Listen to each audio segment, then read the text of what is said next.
بسم اللہ الرحمن الرحیم نحمدہ ونصلی ونسلم علی رسولہ الکریم اما بعد۔ احباب ذی وقار آب کوثر شریف کا آج یہ 13واں درس ہے۔ حضور نبی رحمت شفیق امت جان کائنات صلی اللہ علیہ وآلہ وسلم کی بارگاہ میں آپ کی ذات بابرکات پر درود و سلام پڑھنا وسعت مال اور کشائش ارزاق کا باعث ہے۔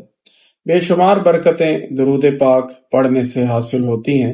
ایک حدیث سماعت فرمائیے، ایک شخص نے دربار نبوت صلی اللہ علیہ وآلہ وسلم میں حاضر ہو کر فقر و فاقہ اور تنگی معاش کی شکایت کی تو اس کو رسول مکرم صلی اللہ علیہ وآلہ وسلم نے ارشاد فرمایا کہ جب تو اپنے گھر میں داخل ہو تو السلام علیکم کہہ، چاہے کوئی گھر میں ہو یا نہ ہو، پھر مجھ پر سلام عرض کر، السلام علیکہ ایہا النبی ورحمۃ اللہ وبرکاتہ، اور ایک مرتبہ سورہ اخلاص قل هو اللہ احد یہ پڑھ۔ اس شخص نے ایسا ہی کیا تو اللہ تعالیٰ نے اس پر رزق کھول دیا، حتیٰ کہ اس کے ہمسایوں اور رشتہ داروں کو بھی اس رزق سے حصہ پہنچا۔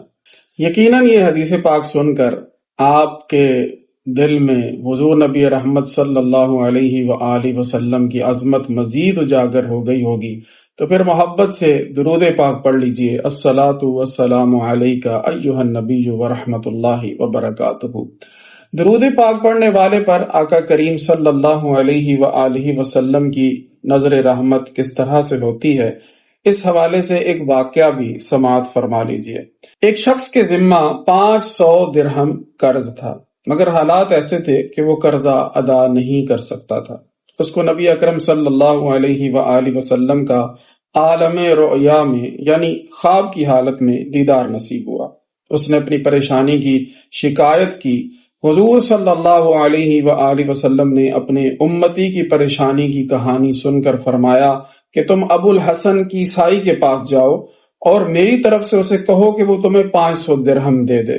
وہ نیشا پور میں ایک سخی مرد ہے، ہر سال 10,000 غریبوں کو کپڑے دیتا ہے، اور اگر وہ کوئی نشانی طلب کرے تو کہہ دینا کہ تم ہر روز دربار رسالت میں 100 بار درود پاک کا تحفہ حاضر کرتے ہو، مگر کل تم نے درود پاک نہیں پڑھا۔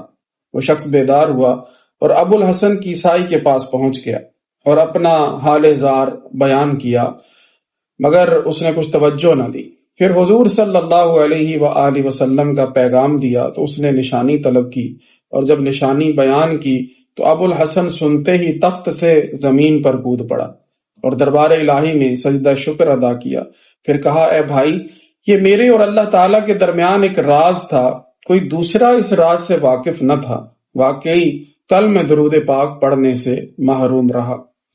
سامعین گرامی، درود پاک پڑھنے والے کا درود حضور نبی رحمت صلی اللہ علیہ وآلہ وسلم کی بارگاہ میں کس طرح سے پہنچتا ہے، اور آپ صلی اللہ علیہ وآلہ وسلم کے دربار اقدس میں کس طرح سے حاضری لگتی ہے، اس کا اندازہ ہم اس بات سے بخوبی لگا سکتے ہیں۔ پھر ابو الحسن کیسائی نے اپنے کارندوں کو حکم دیا کہ اسے 500 کی بجائے 2,500 درہم دے دو، اور ابو الحسن کیسائی نے عرض کیا، اے بھائی، یہ 1000 درہم آقا دو جہاں صلی اللہ علیہ وآلہ وسلم کی طرف سے پیغام اور بشارت لانے کا شکرانہ ہے، اور یہ 1000 درہم آپ کے یہاں قدم رنجہ فرمانے کا شکرانہ ہے، اور 500 درہم جو سرکار کے حکم کی تعمیل ہے۔ اور مزید کہا کہ آپ کو آئندہ کوئی ضرورت درپیش ہو تو میرے پاس تشریف لایا کرے۔ مشکل جو سر پہ آ پڑی تیرے ہی نام سے ٹلی، مشکل کشا ہے تیرا نام، تجھ پر درود اور سلام۔ اللہ رب العزت ہمیں محبت سے، ذوق سے، شوق سے حضور نبی رحمت صلی اللہ علیہ وسلم کی ذات اقدس پر درود پاک کی کثرت کی توفیق عطا فرمائے۔ وآخر دعوایا ان الحمد للہ رب العالمین۔